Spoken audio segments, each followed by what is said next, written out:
Ustedes que ya escucharon la historia que se contó, no sigan allí sentados pensando que ya pasó. No basta solo el recuerdo, el canto no bastará. No basta solo el lamento, miremos la realidad. Bueno, ¿cómo están? Mi nombre es Benjamín Morgunovsky Coroquín. Yo soy una persona que vivió todo el periodo de la Unidad Popular y soy un sobreviviente a la dictadura militar. Mi objetivo personal de estas conversaciones es fundamentalmente hacer un recordatorio histórico y político del periodo para que dichos antecedentes lo puedan manejar todos para sus propias conclusiones. ¿Qué estrategias adoptaron los movimientos de resistencia y oposición ante la institucionalización del régimen? La consolidación del régimen, tanto desde el punto de vista policial como desde el punto de vista jurídico-legal, hace que el cuadro político de la resistencia pase de una fase de resistencia de supervivencia a una resistencia ya con nivel de desarrollo programático. De allí que aparecen tres elementos que tenemos que señalar. Uno, que si bien los partidos fundamentales de la oposición real, Partido Comunista y el MIR,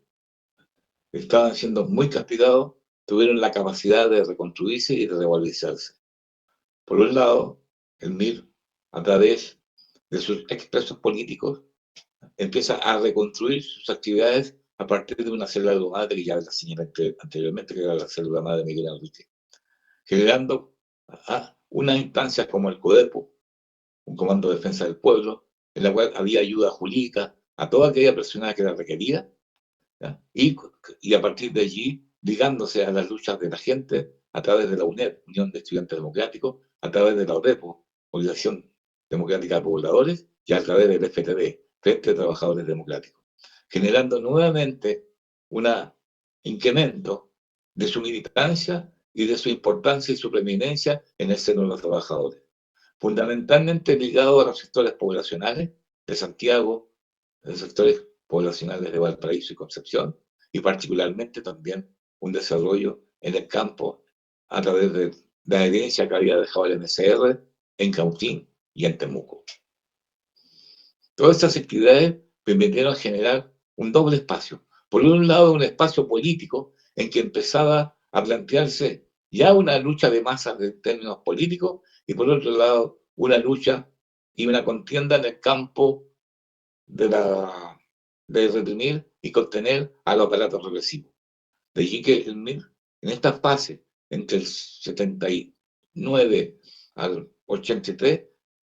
integra e ingresa a un montón de compañeros del exterior a reforzar las tareas políticas y fundamentalmente a reforzar las tareas militares, construyendo de esa manera un aparato militar que fuera capaz de golpear y contener centralmente a la CNI. Por otro lado, el Partido Comunista, al consolidarse el régimen y al ver que no existía ninguna posibilidad de concertación y de diálogo con los sectores de la burguesía democrática, entre comillas, llega a acuerdos al interior de la izquierda con el MIR y con el Partido Socialista Almeida y genera un frente político de masa llamado MDP, Movimiento Democrático Popular, a partir del año 81 hacia adelante. Y como ven que las salidas políticas legales estaban coartadas por ellos, plantean una nueva tesis, que es la tesis de la sublevación de las masas, y entonces por primera vez generan un frente militar llamado Frente Patriótico Manuel Rodríguez, que busca fundamentalmente entrar a generar capacidades armadas en el seno del pueblo, buscando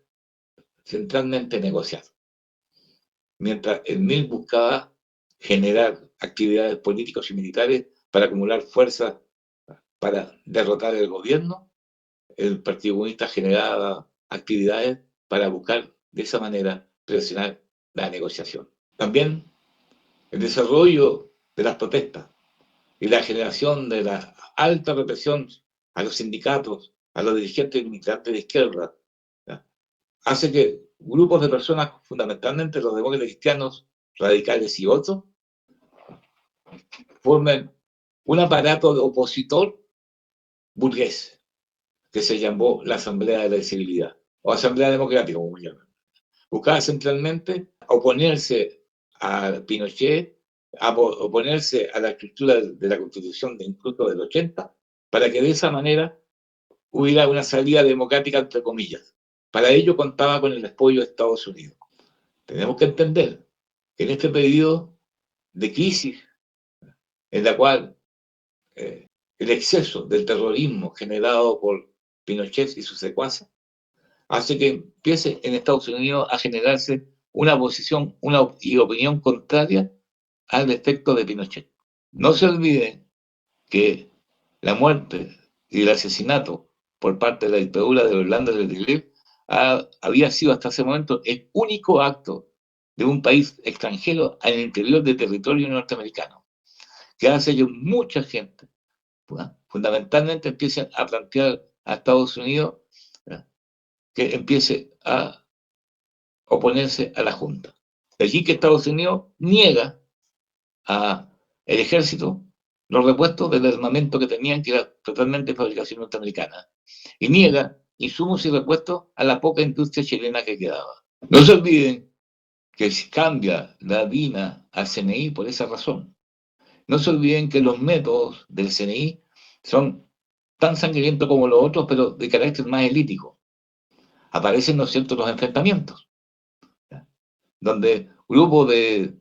presos son masacrados y lo hacen aparecer como enfrentamiento. No se olviden que aparecen los shows en televisión. Todo este periodo político empieza a cuestionar y a originar fundamentalmente en el seno de los empresarios chilenos y del extranjero el papel que juega la Junta Militar y Pinochet. Todo eso, más el incremento de la protesta de la gente en torno a sus capacidades económicas, en torno a su sistema de vida que había en ese momento, que no alcanzaban para nada 30% de cesantía, ¿ya? Hace que cada vez la situación era más débil. De allí que, por un lado, la fortaleza del MP hace que por primera vez aparezca un frente político de masas marxista en la semi-legalidad, en donde tiene dirigentes públicos como el cura Maroto, ¿no es cierto?, como una forma, ¿no es cierto?, de tener una opinión y expresar compromisos políticos con el conjunto de la gente. De allí que aparece también el alto desarrollo e integración del Frente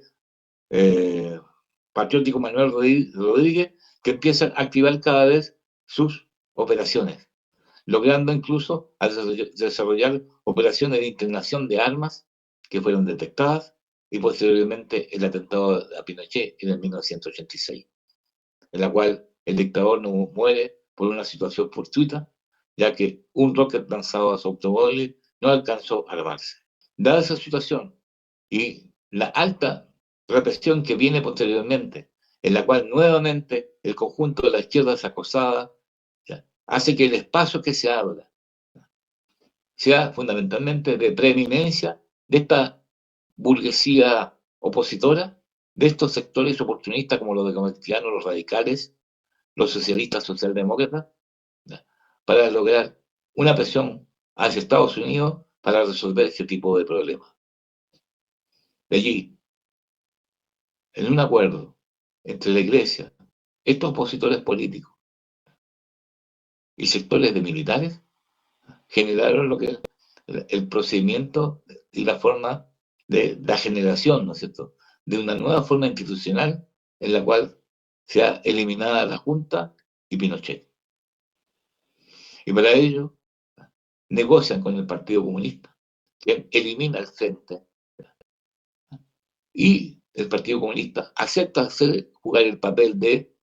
ser el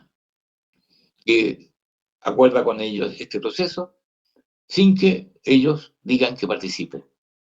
para así eliminar la posibilidad de que los oficiales del ejército no lleguen a estos acuerdos, dado la participación del PC. O sea, el PC juega un papel pasivo que liquida al frente político militar,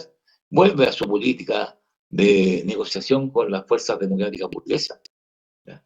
Y es el cuadro y el teatro donde se generan los plebiscitos que podrán entender que resulta con la elección de Alwin. El otro sector de la izquierda revolucionaria y el MIR, dada su capacidad muy disminuida por la gran cantidad de compañeros muertos y desaparecidos, muy disminuida porque si bien había sido capaz de recrearse, no tenía la capacidad real en la relación con el movimiento masa para transformarse en un poder emergente, entra en crisis y se divide en dos grandes sectores, un sector que busca negociar una salida política, integrándose igual que el PC al juego de la publicidad, y otro sector que se mantiene en su principio fundamental, que es la relación con los trabajadores y a partir de los trabajadores generar poder. Todo eso nos llevó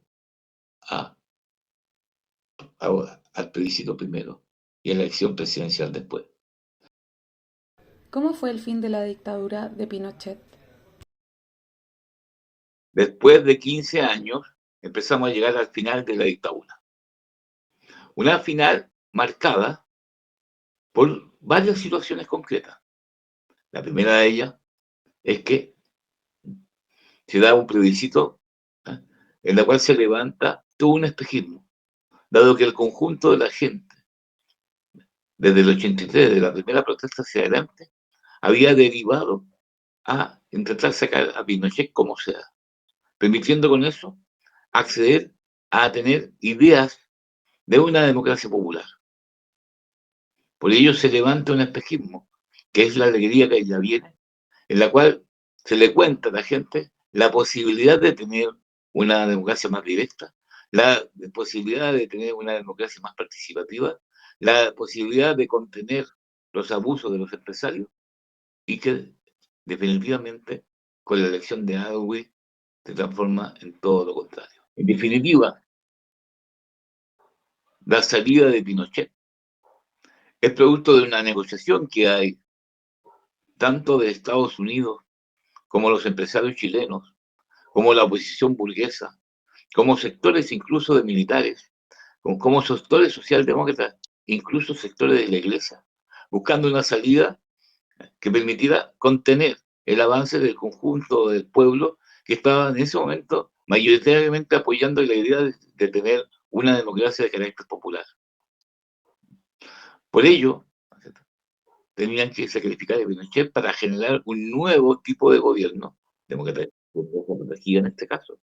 que permitiera mantener las tasas de ganancia y el control sobre el conjunto de la minería, sobre todo el cobre.